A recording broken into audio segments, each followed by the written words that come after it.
Today's band has that effortless long hair rocker look, and they're bringing the sound of hearty, nostalgic rock and roll, the kind punctuated by catchy hooks and mean guitar riffs meant for the big stage.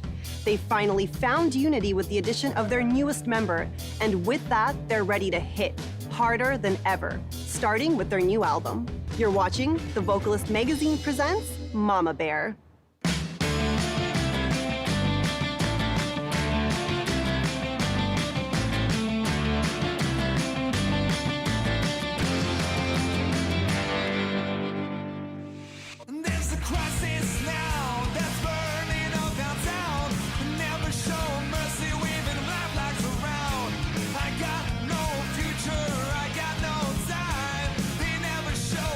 The mark that I want to leave, or we want to leave, is just having good music and good rock and roll, which is completely lacking today.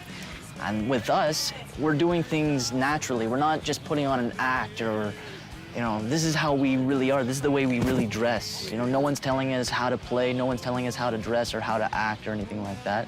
This is natural. This is real.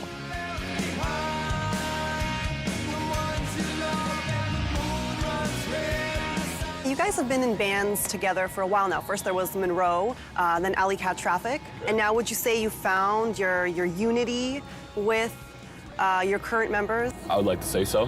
Yeah, definitely.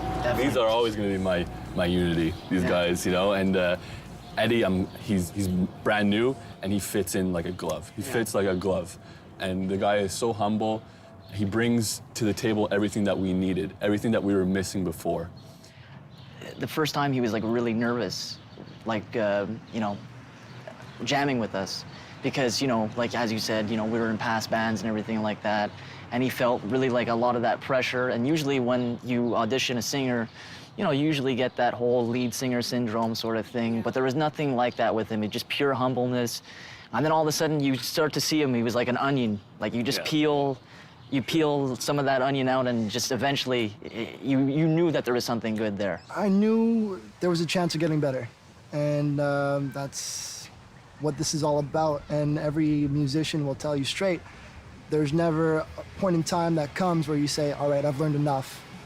I'm good with what I have right now. I don't want to progress anymore. And so, yeah, I saw the chance to grow, and so I took it.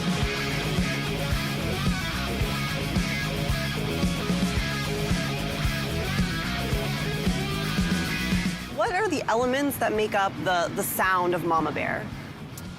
Well, I don't know. The thing is, it's more of just a rock and roll sound that hasn't been there in just God knows how long. The thing is, most of the time, people, they try to do things for other people. We're not writing things for other people, we're writing things to make ourselves happy, and if people like it, then that just makes us even happier. It's very unique in its own right. My lyrics are very, I guess, real. I mean, I try not to beat around the bush, and musically, like, it's just raw. It's right in your face, and that's what I love about it. People get into bands so they can be a certain way. We are a certain way. That's why we had to get into a band. Exactly. You know what I mean? There's just a different element. It's who we are. It's not like I write a song purposely and I'm like, this is gonna sell. Like, I write a song, I'm like, this is fun. And I bring it to these guys because I'm having fun with it. You know what I mean? I won't, if it's not a fun song for me to play, if I'm not enjoying myself, there's no point in me doing it.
There's rain outside. Don't say goodbye.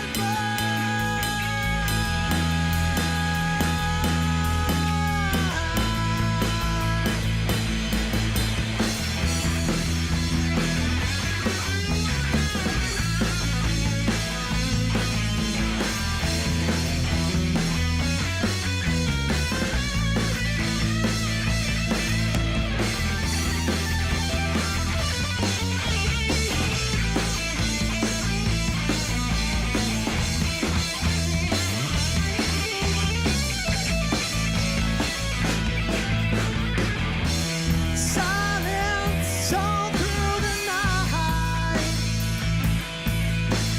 Whisper in my ear so loud. Your eyes can start a fire inside. There's rain outside. Don't you say goodbye.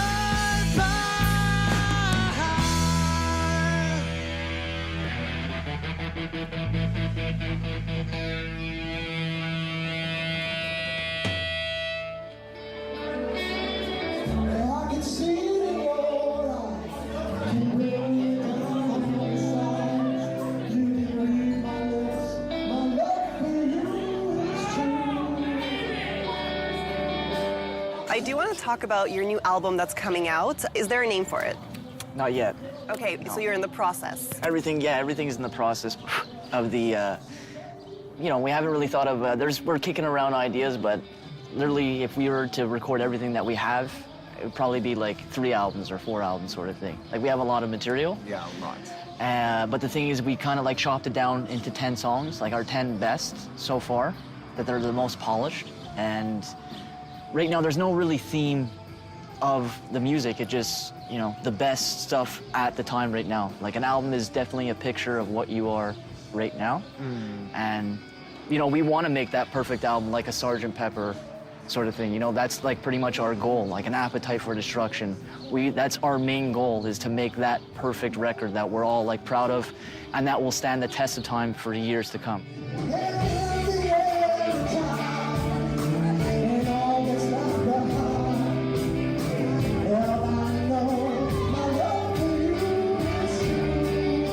What was the first performance or the first time that you knew that it worked with Eddie and that it just clicked? Actually, for me, it was we were trying out singers, and we came up with this song.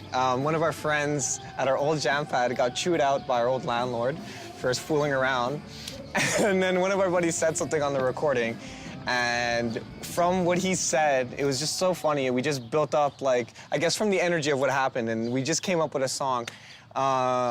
And I gave it to Eddie. I'm like, you know, come, like, because Eddie's very talented, but he has trouble, I guess, with covers. You know what I mean? He likes to write his own stuff and make everything his own. You know what I mean? Even when he does covers, right? So I was just like, you know what? I want to see what you can do with this. Brand new song. You know, we have never had a proper, like, you know, written lyrics on everything on it. So we just gave it to him, and then he came with the lyrics to the full song, a chorus to everything, and then the song ends. And the band stops, and he says, like, the line of the chorus right at the ending by himself. And they're just like, it just like, everybody went dead quiet at that. I'm even thinking about him getting chills, like, you know what I mean? It was just like, it was just like, wow. I'm like, and I was like blown away, you know what I mean? Like, this is our song sounding like that with this guy on our song. I was just like, That was the first You know time, what I mean? actually, that we all got up after that last line of the song. And when he said that last line, we all looked at each other and went, this is it. This is it. We found him.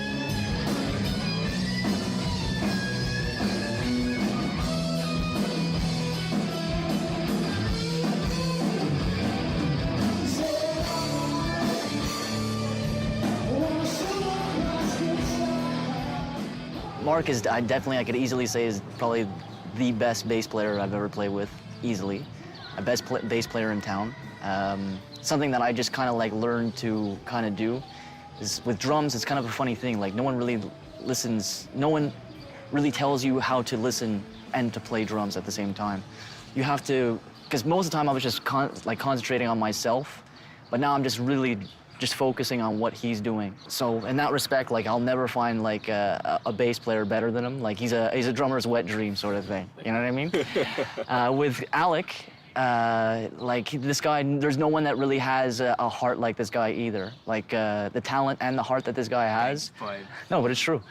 But because a lot of guitar players like to just shred, and they just try to show off their talent. He's like, whatever he's feeling at that time, like emotionally or whatever, he tries to bring it on that music. Like, a lot of guitar players like Stevie Ray Vaughan and David Gilmour are also that type of guitar player. And Dylan.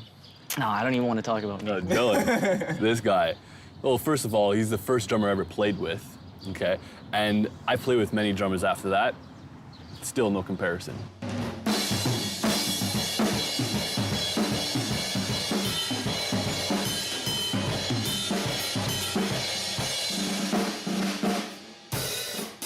I just fit in such tight rhythm with this guy.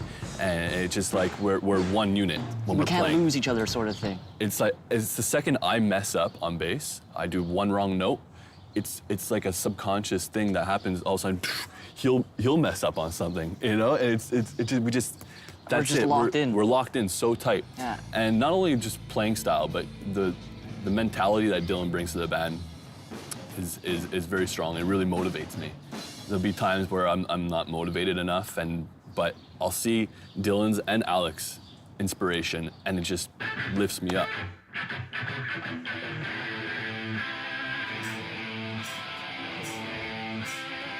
I got you, boy.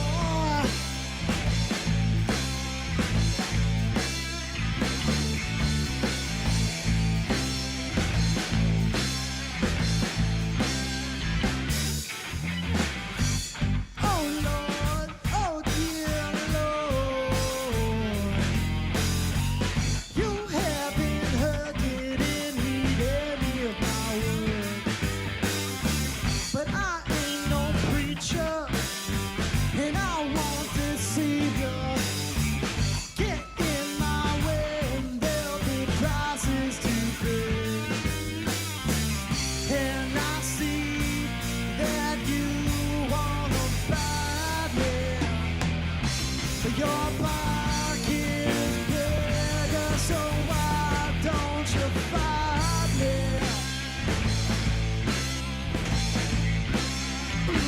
I got you, boy,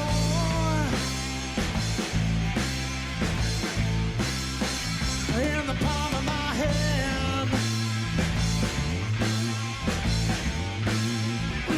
I got you 40 days and 40 nights to pass by.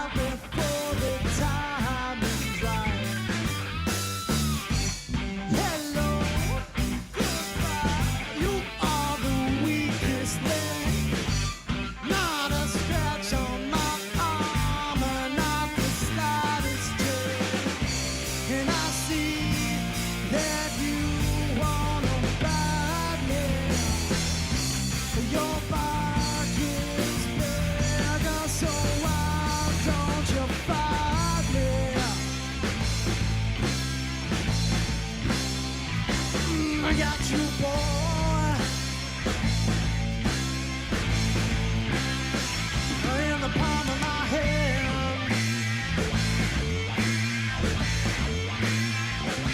I got you, boy.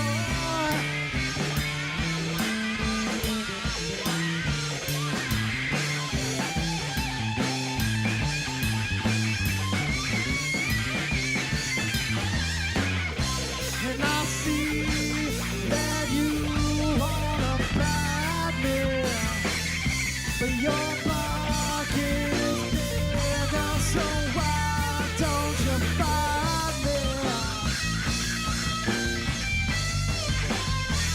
Oh, I got you, boy.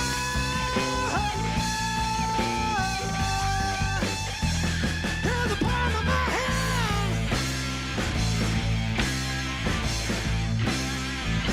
I got you, boy.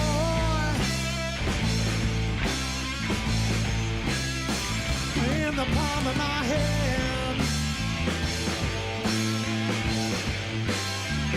Oh, I got you, boy.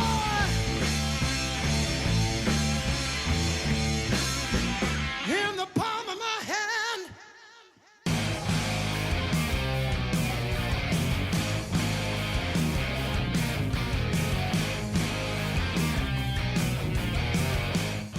So you've been playing music a long time. You guys started playing in your teens. How have you evolved over the years?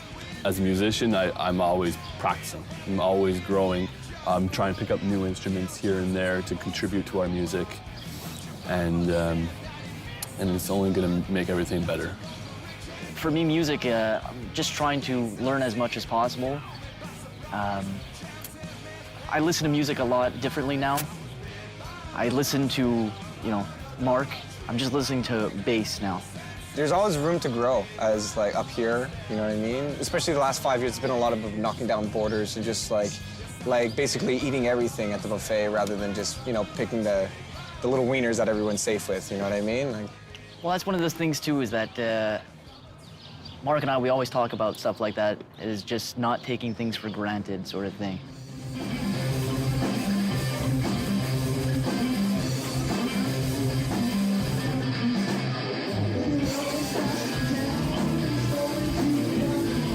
What would success mean to you guys? Success to me, and I think to the two of them and to Eddie, is just being comfortable.